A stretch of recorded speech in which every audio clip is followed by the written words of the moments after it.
একবার শুধু জ্যোতির জ্ঞান ফিরুক না, সব শুনবো আমি ওর কাছে। আর তারপর আমি নন্দিনীকে এমন সাজা দেব যে ও জীবনে কোনোদিন ভুলতে পারবে না। সাজা? তুমি সাজা দেবে? যে একটা মশা মারতে পারে না সে সাজা দিবে নন্দিনীকে।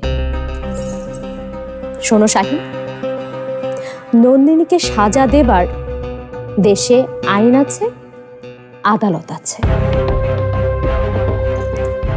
আমাদের শুধু কি করতে হবে জানো?